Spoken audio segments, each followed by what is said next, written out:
Ohio, 1976.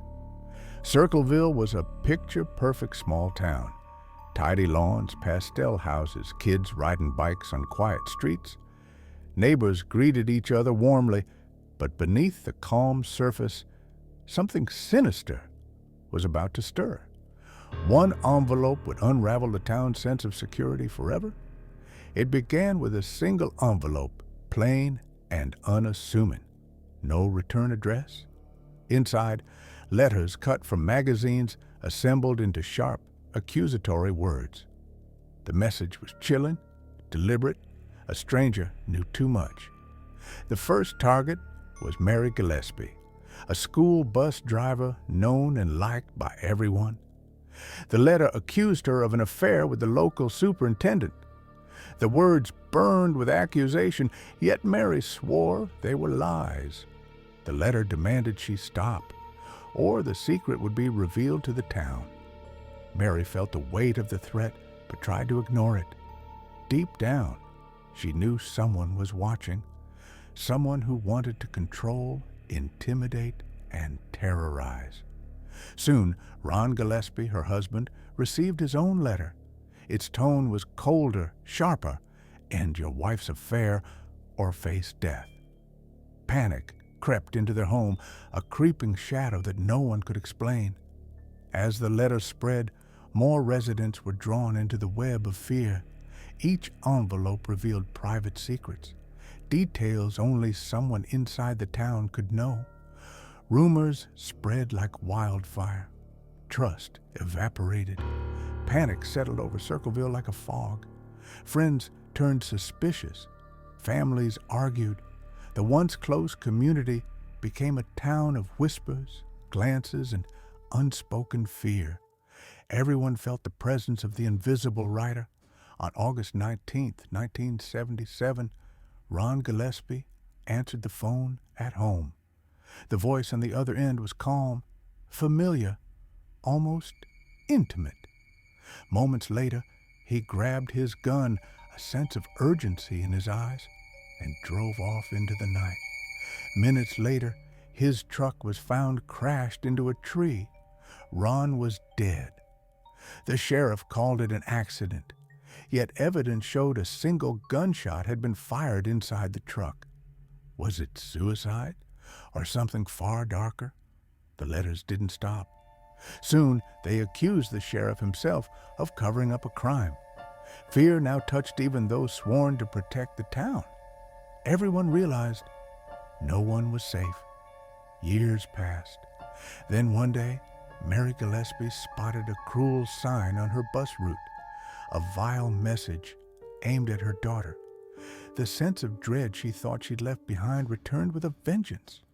When she approached to remove it, she found a box. Inside, a crude gun rigged to fire, a booby trap. The horror was no longer just words. Someone had tried to take a life in plain daylight. Police traced the gun to Paul Freshour, Mary's former brother-in-law. Suspicion fell heavily on him, and the town buzzed with fear and gossip. Could this family member be the mastermind of the terror? Paul denied everything, yet handwriting experts claimed the letters matched his writing. The tension in the courtroom grew. Could a man so ordinary hold such darkness within him? In 1983, Paul Freshour was convicted of attempted murder and sent to prison. The town thought the nightmare was over, but terror, like a shadow, doesn't end so easily. Inside prison walls, the letters continued. The handwriting was the same, the threats, the malice, the obsession, still there, haunting the town. How could this happen if Paul was behind bars? Letters were postmarked from other towns. It was impossible. The prison had strict mail rules. And yet, someone out there wanted the fear to continue. Even prison officials were baffled. Paul could not have sent the letters, yet they kept arriving. The more the authorities investigated, the deeper the mystery grew. The story drew national attention. Reporters came from far and wide, intrigued by a town haunted by anonymous messages. The Circleville letters became infamous, a case that defied logic. Psychologists weighed in. The writer craved control, feeding on fear, relishing attention. It was more than anger. It was obsession, a compulsion to dominate the town through terror. Some suspected more than one writer, maybe a small group. Others whispered about a police insider. Every theory pointed to darkness hiding within the ordinary. Over a decade, the letters slowly faded. Circleville tried to forget, hoping the nightmare had ended. But fear, once planted, never truly dies. Paul Freshour was released in 1994, still claiming innocence. The shadow of suspicion followed him. Peace remained elusive, a lifetime sentence beyond the prison walls. Years later, investigative journalists reopened the case. Missing evidence, conflicting reports. The investigation was full of gaps. Circleville's story was far from complete. Freshour's gun, handwriting, and motives, none were fully proven.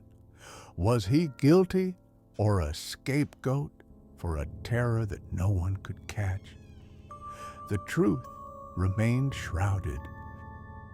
The writer's identity remains unknown. Their presence, however, lingers like a fog over the town, invisible, persistent, haunting. Some locals swear the letters still arrive occasionally, enough to remind Circleville that some mysteries never truly end. Others believe the writer died long ago, yet the words persist, echoing through empty streets, in the quiet rustle of papers and whispers of the past. To this day, the question lingers: who was the Circleville writer? What drove them to terrorize an entire community with ink, paper, and obsession? Some mysteries end in blood, others in ink. And in Circleville, the ink never seemed to dry. Even decades later, the town speaks of the letters in hushed tones. Grandchildren of the original recipients hear stories of the fear that once gripped their parents. Stories that feel like warnings. Researchers have tried to analyze the letters' patterns, handwriting, and language. Every attempt uncovered fragments, but nothing conclusive. The Circleville letters are a puzzle missing too many pieces. Some speculate the writer moved on or died, taking their obsession elsewhere. But for Circleville, the scars remain.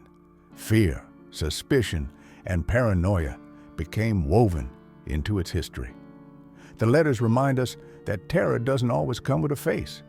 Sometimes it comes in silence, in ink, in the quiet knowledge that someone knows your secrets. Circleville endures. Its streets remain, its houses unchanged. But the legend of the letters, of the invisible writer, lingers, a chilling reminder that some mysteries are never solved, and some fears never die.